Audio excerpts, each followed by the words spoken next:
Welcome back to the TED Talks Fitness Podcast. In this episode, we're still going unscripted, but I did write down the questions this time with some bullet points, just to keep it more fluid. I didn't like all the dead space in the last one. So let's just hop right into it. If you do find this helpful, by the way, I'm going to keep saying this at the beginning, hit subscribe or hit follow or whatever platform you're watching this on. If you're watching this on Apple, do a 5-star review, yada, yada, yada. Let me know on YouTube in the comments if you're watching this and you find it helpful, etc. All right. So I'm going to go over the questions real quick. We're going to be doing, the question was thoughts on creatine and fat loss and how to take it. That's question number one. Question number two was big fan, man. I wanted to ask what split should we follow in a week for good results? I turned that question into best training splits for overall muscle growth. Number three, tips to grow biceps, triceps for those with long arms. I turned that question to best tips to grow your biceps and triceps. You'll see when we get to that question why I turn it into that. But question number four, chest workout and ab workout. I just turned that into a really good chest exercises and what makes good for good chest exercises, and really just good exercises in general, and then great ab exercises. So let's hop right into it. Creatine and fat loss. My first bullet point here is what it does. So if you don't know what creatine is, your body naturally produces it, but creatine is the most scientifically proven supplement in the world, right? If you were going to bet on which supplement works, even though there's many that scientifically do work, but like which one has the best results, it's creatine.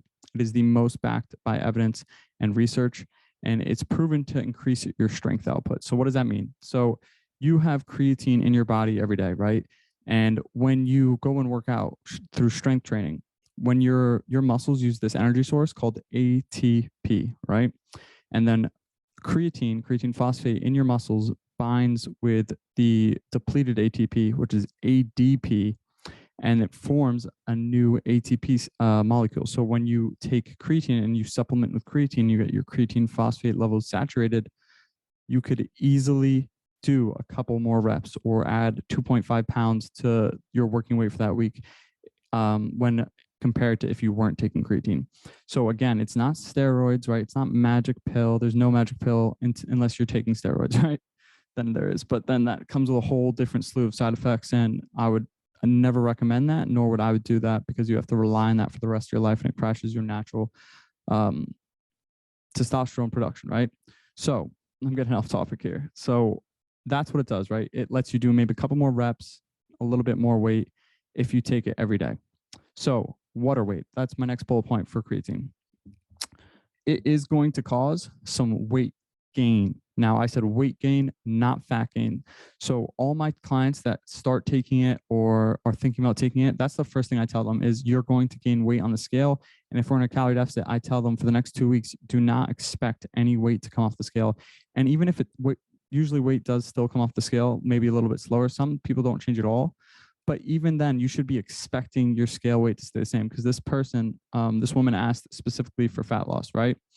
I would recommend taking creatine for fat loss. I'd recommend taking it for building muscle or losing fat, whatever your goal is. I would 100% recommend taking creatine to everybody, right? It is an amazing science-backed supplement that's going to help you build a better body composition, right? That's what you want. If you're listening to this, if you're asking me questions, you want a better body composition. You want more lean muscle definition. You want less fat on your body. You want to look better, feel better. You want a higher metabolism so you can eat more food, right? So it is going to lead to water weight, but last thing I want to touch on for water weight, it's intramuscular water retention, okay? So it's not, you see some people online telling you taking creatine, you're going to bloat, nothing like that. It's not subcutaneous under your skin. It's inside of your muscles. So if anything, your muscles are going to look a little bit more defined, a little bit bigger. And I think that's what you want. Real quick though, if you're watching this on Spotify or YouTube, that candle is not going to burn my house down. It's not close enough to the wall.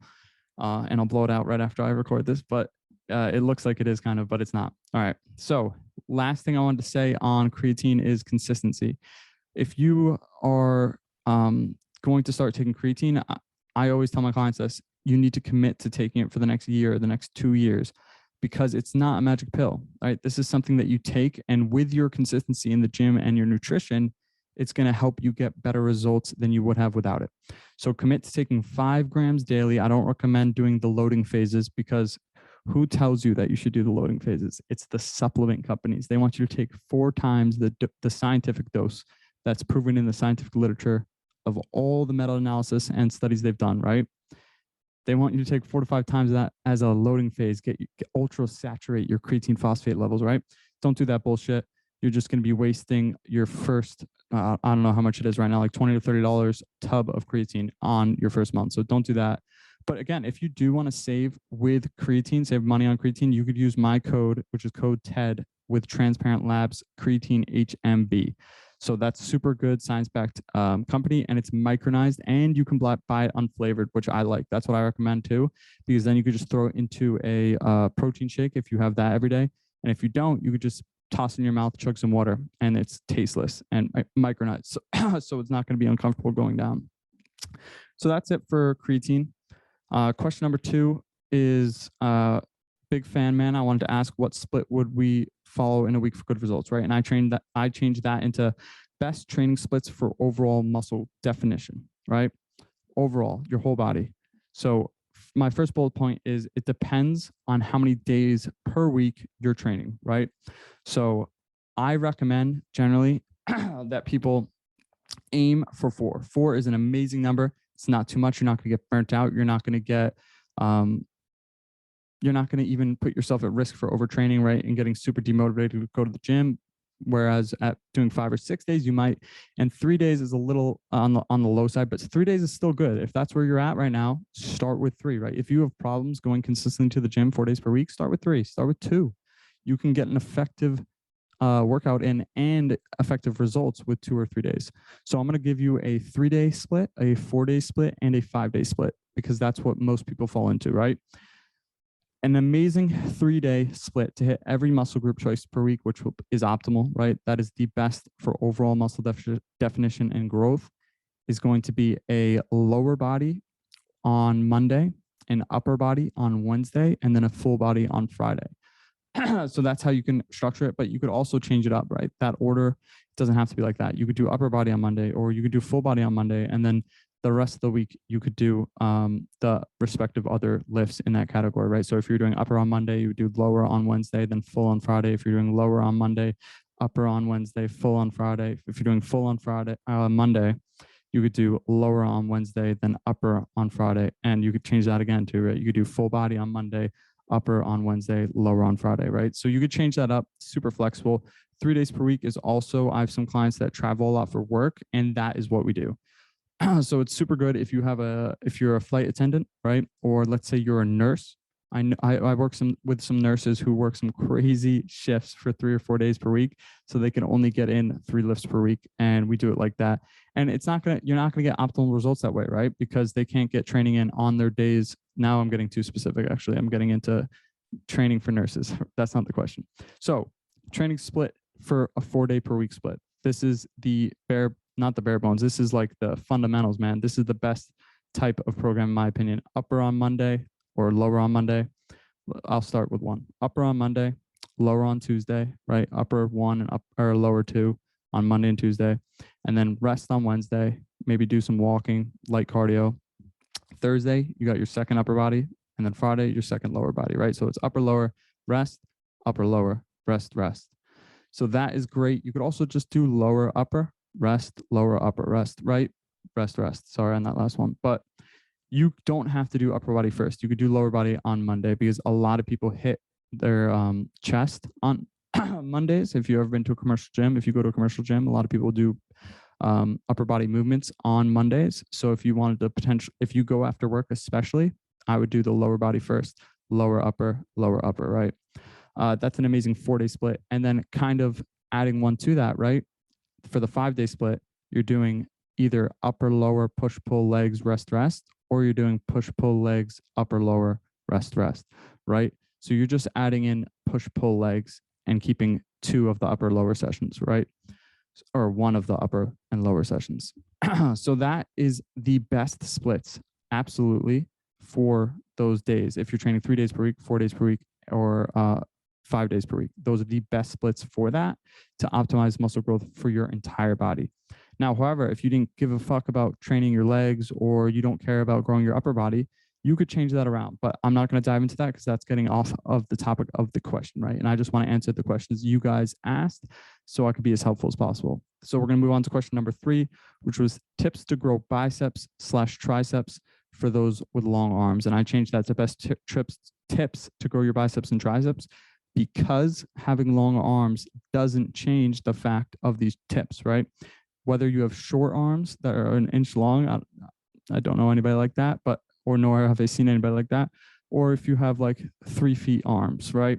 These tips are going to be helpful for no matter your arm length, right? All sizes matter, guys. So tip number 1 is to do it first in your workout. So let's take an example from one of the splits that I just mentioned in the last question, right? Let's go with the upper, lower split, the 4-day split, right? In both of those upper sessions, so Monday and Thursday are your 2 upper sessions, right? Upper A and upper B. You want to be doing arms at the beginning of both of those lifts, because that's when you're going to have the most amount of energy to hit those lifts, right? So whatever muscle group you're trying to prioritize, you want to be doing at the start of your workout. So if you're trying to grow your biceps and triceps, on Monday, hit biceps first, right? Your first 2 exercises, your first 3 exercises are biceps.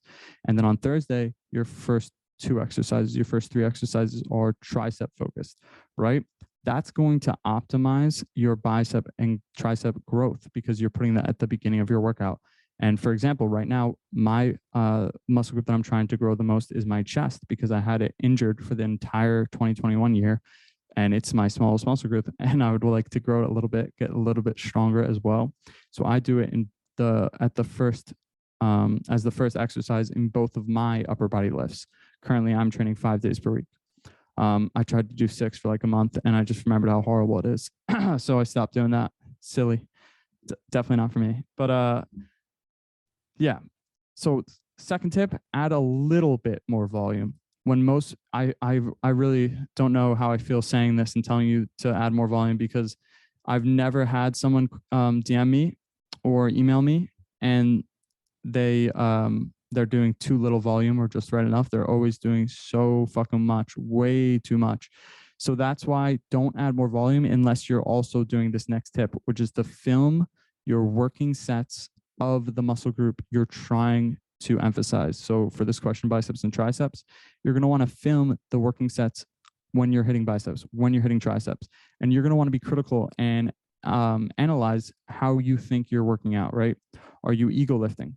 Are you speeding through just to get to the end of the rep range? Are you using momentum? How are you looking in that workout? Are you looking like you're training? Or are you looking like you're working out, right? Because there's a huge difference.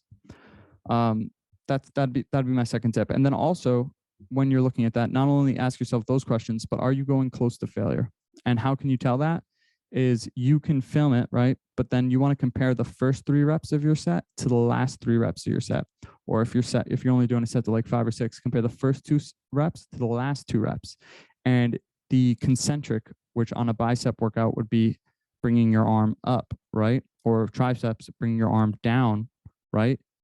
The concentric should be much slower on those last 2 reps than the first 2 reps. And it shouldn't be voluntary. You shouldn't be trying to go slower. You shouldn't be able to produce enough force to go as fast as you were those first couple of reps. That is very critical to getting results, is pushing yourself close to failure, right? Within 0, 1, 2, 3, 4 reps of failure.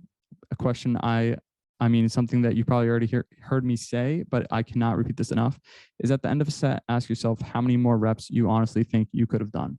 If that answer is 0, 1, 2, or 3, or 4, you're doing amazing. But if that answer is higher than 4, you could be pushing yourself harder and you're stronger than you think. I think, yeah, one more tip that's worth mentioning I wrote down here is take caffeine or pre-workout with caffeine, definitely, yeah, before your lift, if you can handle caffeine. I know some people really can't and they hate it, but caffeine has been proven to increase strength and output in the gym. So if you could take it and you work out in the morning and it's not going to affect your sleep, take some caffeine pre-workout in the sessions before you're hitting triceps and biceps, so your upper body days, right? And anybody listening that doesn't want to grow their biceps and triceps, like I don't really care about my biceps and triceps, you take caffeinated pre-workout right before you hit a muscle group that you want to emphasize, that you want to grow. So let's move on to the next question, which was, yeah, I'm glad we're doing 4 questions this Q&A because this is going quick. So it is, where is it? Oh yeah, chest workout and ab workout. So I turned that into best chest exercises, right? Best way to tell what a good chest exercise is, and kind of any workout, any exercise for any muscle group you want to emphasize, and then best ab exercises in my opinion as well. So my first bullet point here is stability. For an exercise to be good, for hypertrophy, right? You want to grow your muscle, you want to get more lean muscle definition, right? It has to be stable. What does that mean? That means barbell bench press is out. That's not good for chest growth, right? If that's your goal. However, doing something like a cable chest press or a machine chest press, either cable or plate, doesn't matter. Or what was my other bullet point here? Dumbbell bench press is also good, I wrote down, because some people, when they barbell bench press, right, the humerus, your upper arm, the arm path it goes through isn't natural. So getting a dumbbell where you can get a kind of more neutral grip, if you're watching this on Spotify or YouTube, you're seeing it right here, like barbells like this, right? And then when you get dumbbells, it's more like this. You can get a little bit more of a natural arm path for your upper arm, your humerus, and it'll allow for a better chest contraction. So doing, once again, cable chest presses from all angles, right? So going from low to high, middle, just going in the middle, and then also high to low, hitting all heads of your chest and going through all angles. And then also hammer strength machine, doesn't have to be the hammer strength, but any plate loaded or cable loaded chest press machine, right? That's going to be super stable. And then all of those exercises I just named, they also have something called a high capacity for loading. What does that mean? That means you are not going to stall out on progress in 1 month, 2 months, 3 months, 4 months, 5 months, 6 months, etc. You can keep this in your workout program for a long ass time before you stall out on progress. It has a high capacity for loading. And that's something that the barbell bench press has as well. But the barbell bench press is not a stable exercise like these others are. So now let's move on to abs. I have 2 exercises written down here because these are the only 2 you need to get a more defined midsection. I don't want to say that really either, because these exercises are to grow and enhance definition in your abdominals. I always tell people, if you want to see your abs, right? If you want to see your 6-pack, 8-pack, 4-pack, whatever you have, right? Whatever genetics you have, you need to get into a calorie deficit and lose fat to reveal those muscles. However, if you are super skinny or you're skinny fat and you want to grow your abs a little bit to see more definition at a higher body fat, these exercises can help. So the first one is the cable crunch, right? So this is where you are, think about when you go to the gym and you're doing tricep rope pushdowns. You're same machine, okay? Same attachment, the rope. And you're just going to bring that down a couple notches though.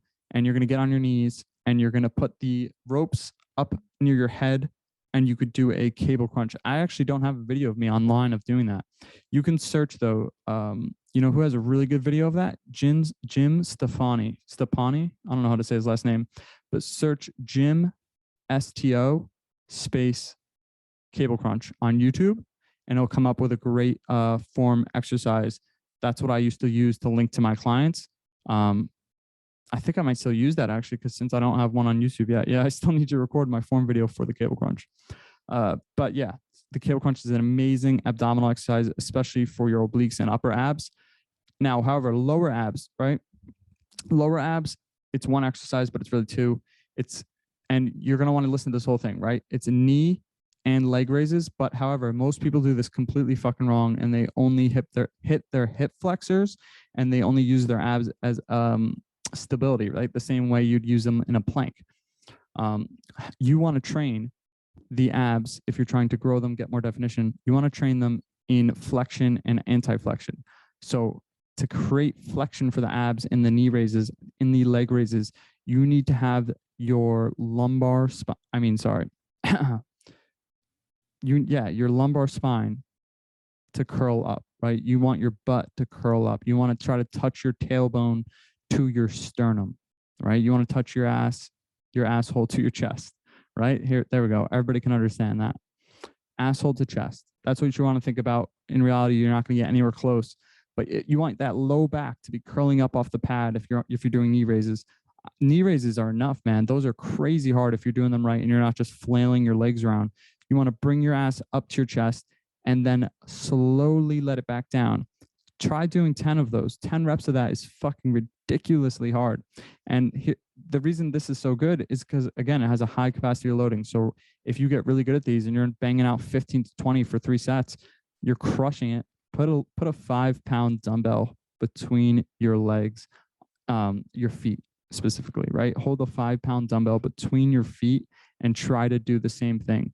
You'll maybe get 8 reps, you'll maybe get 8 reps, and then you could drop the weight, and then you could do the body weight. So you'll be doing a drop set, right? By using a weight, 5-pound dumbbell, 10-pound dumbbell, start with 5 for sure, and then drop that weight and do body weight to failure. Do that for 3 sets, and then you can continue to increase the weights just like that. And cable crunches, same thing. You're going to work up the stack. There's plenty of room. You're not going to get stalled out in this for a long time. Again, I have a YouTube video on intensifier techniques coming out. So if in any exercise, if you ever get stalled out, add some of the intensifier techniques, but some quick ones right here for the podcast are the drop sets, cluster sets, myo reps. I'm not going to get into all of those into this podcast, but I will get into drop sets real quick. I'm sure you already know what that is though, but if you don't, it's when you just reduce the load and immediately go into another set instead of resting. So like I just said, with using a 5-pound dumbbell for the knee, the captain chair knee raises, right, for your lower abs, using a 5-pound dumbbell. And then once you hit failure, you can't do another one with good form. You drop the dumbbell and you do body weight to failure. That is a drop set. So those are the 4 questions for this podcast. This is the last one for the Q&A of the ones I asked you on Instagram, and you guys gave me a bunch of questions. This is going to be the last one I answer on the Q&A podcast. So maybe I'll pull some more from you, but I think I'm going to do an Instagram Q&A first so I can give value in both places, right? Got some great YouTube videos coming out as well. So make sure you're subscribed to my YouTube. If you did find this video helpful or this podcast helpful, whatever you're listening or watching, make sure to hit subscribe, follow, hit the 5-star review if you're on Apple. And I still don't know what Spotify is, so whatever, punch those things in Spotify. And if you're interested in one-on-one coaching, you can apply through the first link in the description, and I'll text you to set up a phone call between the two of us to see if I could even help you. And if you're trying to save on some science-backed supplements, use code TED at transparentlabs.com. Thank you for listening. I appreciate you, and I'll talk to you soon.